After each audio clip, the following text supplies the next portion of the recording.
ఆలోచన విధానానికి కూడా ఇంకా ఈ విధంగా తీసుకుపోతే బాగుంటుందని ఆలోచించాం.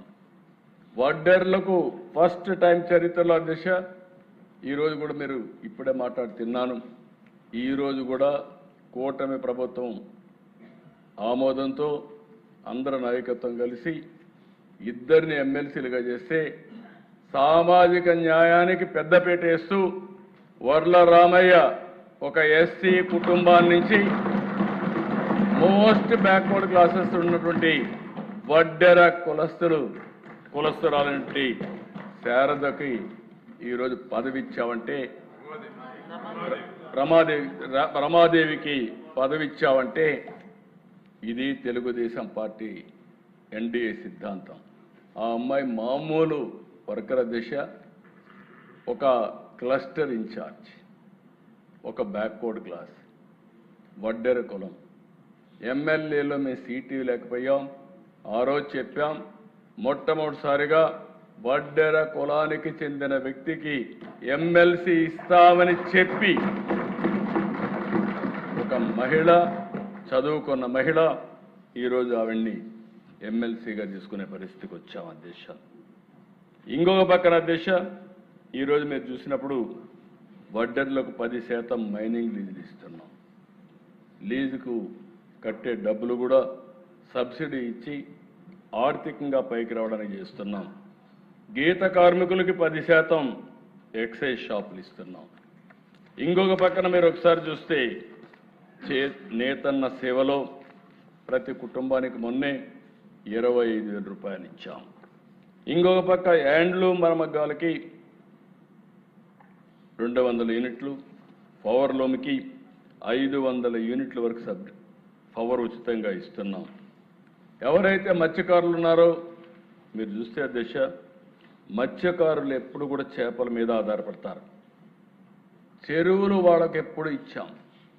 ఒకప్పుడైతే అన్ని చెరువులు కూడా వాళ్ళకి రిజర్వ్ చేసిన రోజులు. అలాంటిది ఉంటే అన్యాయంగా ఒక జీవో తీసుకొచ్చి 217 ద్వారా చెరువులు కూడా వీళ్లు చేసుకునే విధంగా వీళ్ళ దళారీ వ్యవస్థకి ఇచ్చే పరిస్థితికి వచ్చారు. ఈ ప్రభుత్వం వస్తానే 217 రద్దు చేసి మత్స్యకార సొసైటీని మళ్ళా ప్రాణం పోసి మత్స్యకారుల్ని ఆదుకున్న ప్రభుత్వం ఎన్డీఏ ప్రభుత్వం అధ్యక్ష. అదే మాదిరిగా సముద్రానికి పోయేటప్పుడు వేట విరామం ఉంటుంది. అలాంటప్పుడు ఒక 20,000 రూపాయలు సబ్సిడీ ఇచ్చాం. బోట్లు డీజిల్ సబ్సిడీతో ఇస్తున్నాం. వాళ్ళ యొక్క హక్కుల్ని పూర్తిగా కాపాడుతున్నాం. ఇప్పుడు పెద్ద ఎత్తున పవర్ బోట్స్ ఇవ్వాలని నిర్ణయం చేశాం. ఇంకో పక్క సీవీడ్ని ప్రోత్సహిస్తున్నాం. వాళ్ళ ఆదాయాన్ని పెంచడానికి ఎన్ని చేయగలుగుతాం ఎన్ని ఆలోచిస్తున్నాం.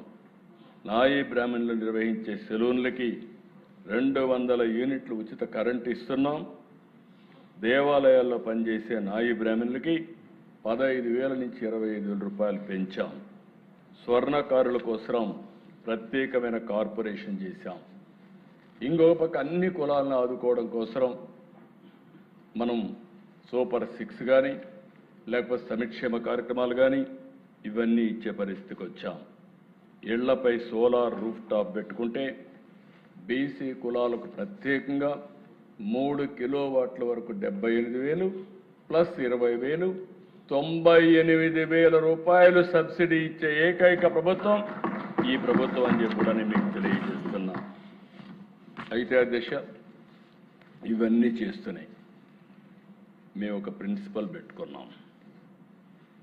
ఇంకా వీళ్ళని ఆర్థికంగా బలోపేతం చేయాలి. రాజ్యాధికారంలో భాగస్వాములు చేయాలి.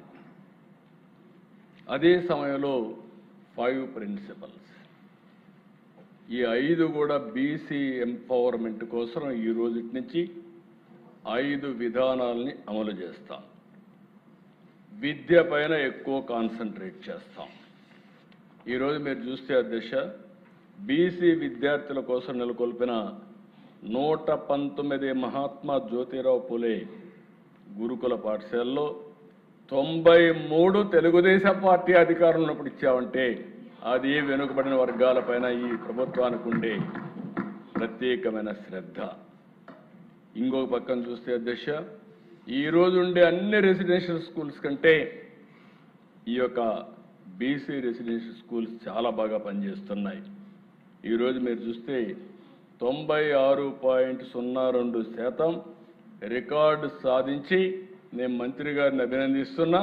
బ్రహ్మాండంగా పనిచేసి 96% సక్సెస్ రేట్, పాస్ రేట్ వచ్చిందంటే అది బీసీ విద్యార్థుల యొక్క సామర్థ్యం, అది వారికి ఉండే ప్రతిభ అని చెప్పి కూడా నేను మీకు తెలియజేస్తున్నా.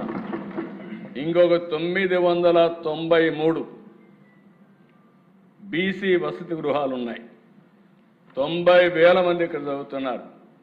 నా కోరిక ఈ 90,000కు కూడా తొందరలోనే ఎక్సలెంట్ రెసిడెన్షియల్ స్కూల్ నిర్మాణాలు చేసి ప్రతి ఒక్క బీసీని చదివించే బాధ్యత, విద్యకు ప్రాధాన్యత ఇచ్చే బాధ్యత తీసుకుంటాం. నెంబర్ 1 విద్యకు ప్రాధాన్యత ఇస్తే, బాగా చదివిస్తే పేదరిక నిర్మూలనకి తొలిమెట్టు అవుతుందని చెప్పి కూడా నేను మీకు తెలియజేస్తున్నా. రెండోది నైపుణ్యాలు. ఎక్కడికక్కడ నైపుణ్యాన్ని పెంచుతాం. ఈరోజు బీసీలకు ఉండే నైపుణ్యం ఎవరికీ లేదు. కుల వృత్తులు, చేతి వృత్తులు. ఒకప్పుడు చేనేత కార్మికులను చూస్తే అధ్యక్ష, వాళ్ళు చేసే చీర అగ్గిపెట్టెలో పెట్టారనేది మన చరిత్ర చెప్తుంది. అంత నైపుణ్యం ఉంది. అలాంటి నైపుణ్యం ఉండే వాళ్ళకి టెక్నాలజీ యాడ్ చేసి మనం కానీ ముందుకు తీసుకపోతే అదే భవిష్యత్తు. అందుకే నైపుణ్యాన్ని, టెక్నాలజీని కలిపి వెనుకబడిన వర్గాలకు అండగా ఉండి వాళ్ళ శక్తిని ప్రపంచానికి అందించే బాధ్యత ఈ ప్రభుత్వం తీసుకుంటామని చెప్పి కూడా మీకు తెలియజేస్తున్నా. ఇంకొక పక్క ఉపాధి. ఎక్కడ చూసినా ఉద్యోగాలు, ఇది చాలా ముఖ్యం. దానికోసం దీనిపైన కూడా శ్రద్ధ పెడతాం. మూడోది వ్యాపారం, ఆంటర్ప్రెన్యూర్స్. These our commitment. ఆర్థిక అసమానతలు తగ్గాలి, అందరికీ మెరుగైన జీవన ప్రమాణాలు రావాలి. 50% పైన జనాభా వెనుకబడిన వర్గాలు, 50.54%. వీళ్లకు ప్రత్యేకంగా శ్రద్ధ పెట్టాల్సిన అవసరం ఉంది. వ్యాపారం పైన శ్రద్ధ పెడతాం. ఇంకొక పక్కన రాజకీయ ప్రాతినిధ్యం. మళ్ళీ చెప్తున్నా, ఈ రోజటి నుంచి విద్య, నైపుణ్యం, ఉపాధి, వ్యాపారం, ఆంటర్ప్రెన్యూర్స్, 5 రాజకీయ ప్రాతినిధ్యం అన్ని రంగాల్లో, పంచాయతీ మొదలుకొని వార్డు మొదలుకొని కేంద్ర మంత్రివర్గం వరకు ప్రాధాన్యత ఇచ్చే బాధ్యత మాదని మీ అందరికీ చేస్తున్నాను. ఈరోజు అతి చిన్న వయసులో ఉండే వ్యక్తి రామ్మోహన్ నాయుడు, ఢిల్లీలో పౌర విమానాల శాఖ మంత్రి. అది ఈ యొక్క ఎన్డీఏ చూపించిన శ్రద్ధ అని చెప్పి కూడా నేను మీకు తెలియజేస్తున్నా. అందుకే అధ్యక్ష, ఈరోజు నేను ఒకటే కోరుతున్నా, ప్రతి ఒక్కరికి ఒకటే విజ్ఞప్తి చేస్తున్నా. ఈరోజు తీసుకొచ్చిన బీసీ రిజర్వేషన్లు ఎవరికి వ్యతిరేకత కాదు. మనం అందరం ఎవరి దగ్గర నుంచో లాక్కోవడం కూడా కాదు. ఎస్సీలు, ఎస్టీలు, మైనారిటీలు, మహిళలు, ఇతర వర్గాల్ని గౌరవిస్తూనే రాజ్యాంగ పరిమితుల్లో న్యాయపరమైన ప్రమాణాలు పాటిస్తూ సామాజిక న్యాయాన్ని సాధించడమే మన లక్ష్యం. నా రాజకీయ జీవితంలో ఒక ముఖ్యమైన ఒక నమ్మకం అధ్యక్ష, ఒక విశ్వాసం. నేను ఎప్పుడో ఒక మాట చెప్తా ఉంటాను, అధికారం కొంతమంది చేతుల్లో ఉండడానికే కాదు, సమాజంలో ప్రతి వర్గానికి అవకాశం కల్పించడానికి. అభివృద్ధి అంటే రోడ్లు, భవనాలు, పరిశ్రమలే కాదు. అభివృద్ధి అంటే చివరి వరుసలో ఉన్న మనిషిని మొదటి వరుసలోకి తీసుకురావడం నిజమైన అభివృద్ధి అని చెప్పి కూడా నేను మీకు తెలియజేస్తున్నాను. అందుకే నేను చాలాసార్లు చెప్పాను, 2047 భారతదేశం వికసిత్ భారత్ ద్వారా నెంబర్ 1 అవుతాం. ఆంధ్రప్రదేశ్ స్వర్ణాంధ్రప్రదేశ్గా తయారవుతుంది.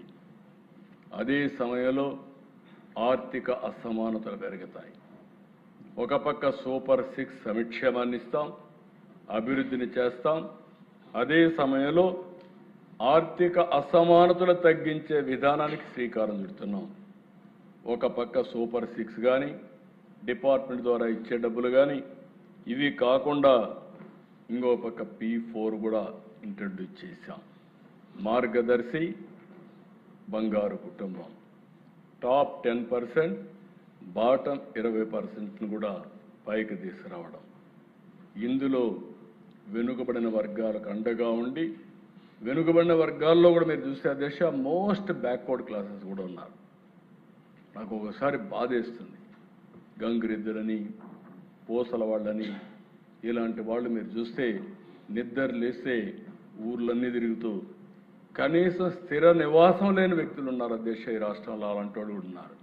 వాళ్ళందరినీ ఆదుకోవడం మనందరి బాధ్యత. అందుకే ఈరోజు ఈ సభ సాక్షిగా చెప్తున్నా, చట్టబద్ధంగా, రాజ్యాంగబద్ధంగా, న్యాయబద్ధంగా బీసీలకు న్యాయం జరిగే వరకు వారికి అండగా ఉంటామని మరొక్కసారి మీ అందరికీ విజ్ఞప్తి చేస్తున్నా. బీసీ అంటే వెనుకబడిన వారు కాదు, అవకాశం రాక వెనకబడ్డారు. ఇలాంటి దాన్ని అవకాశాలు కల్పించి అన్ని విధాల వీళ్లకు న్యాయం చేసే బాధ్యత ఈ ప్రభుత్వం తీసుకుంటామని మరొక్కసారి మీ అందరికీ విజ్ఞప్తి చేస్తున్నాను. అదే మరిగా దేశ ఈరోజు మీరు చూసినప్పుడు ఈ ఎన్నికలు పెట్టడం కూడా చాలా అవసరం. ఎందుకు నేను ఈ మాట వాడుతున్నానంటే ఎంత వీలైనంత తొందరలో అంత ఎన్నికలు పెట్టుకోవాలి. 16వ ఆర్థిక సంఘం ఉంది, గ్రాంట్ రావాలి. గ్రామీణ ప్రాంతాలకి ఈ సంవత్సరం 2,300 కోట్లు వస్తుంది. పట్టణ ప్రాంతాలకి 1,562 కోట్లు వస్తుంది. ఈ రెండు కలిపితే 3,862 కోట్లు కేంద్రం నుంచి మనం తెచ్చుకోవాల్సిన అవసరం ఉంది. ఎన్నికలు పెడితేనే ఈ డబ్బులు వస్తాయి. కాబట్టి కంపల్సరీగా ఎన్నికలు పెట్టాల్సిన బాధ్యత మన పైన ఉందని చెప్పి